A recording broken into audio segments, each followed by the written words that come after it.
কালের বিবর্তনে হারিয়ে যেতে বসেছে পুরনো ঐতিহ্য, জায়গা করে নিচ্ছে নিত্য নতুন সামগ্রী। সামনেই দীপাবলি অর্থাৎ আলোর উৎসব।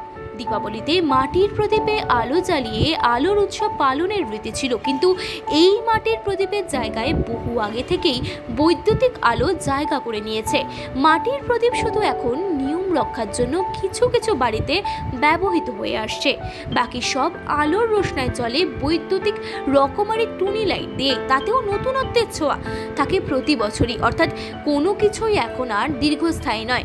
এক বছর যেতে না যেতেই মানুষ খোঁজে নতুন কিছু। যে মাটির প্রদীপ ঘরে ঘরে ঠাঁই পেত সেসব এখন অতীত। বর্তমানে মাটির প্রদীপ যাও বা পাওয়া যায়, কয়েক বছর পরে বিলুপ্তির অতলে চলে যাবে বলে আশঙ্কা প্রকাশ করছেন মৃৎশিল্পীরা।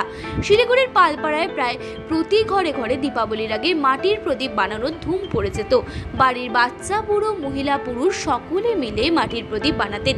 এই সময় বাড়তি লাভের আশায় মাটির প্রদীপ বানিয়ে বিক্রি করতেন পালপাড়ার একাধিক পরিবার, কিন্তু চাহিদা কমে যাওয়ায় ও প্রদীপ বানানোর উপকরণের দাম নাগালের বাইরে চলে যাওয়ায় আগের মতো লাভ আর এখন হয় না।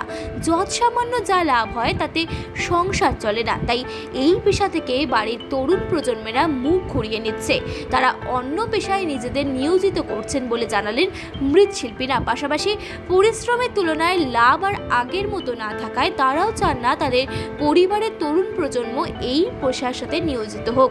তাই কালের বিবর্তনে ঐতিহ্যের মাটির প্রদীপ আর মাত্র কয়েক বছরের মধ্যেই গৃহস্থের ঘরের শোভা বর্ধন করে হারিয়ে যেতে বসেছে বিস্মৃতির অতলে।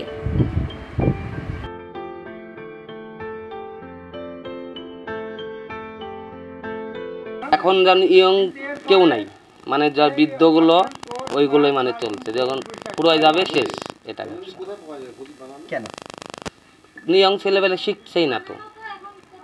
টাকা নেই বলে শিখছে না, খাটনি বেশি? টাকা নেই, খাটনি বেশি, প্রচুর খাটনি।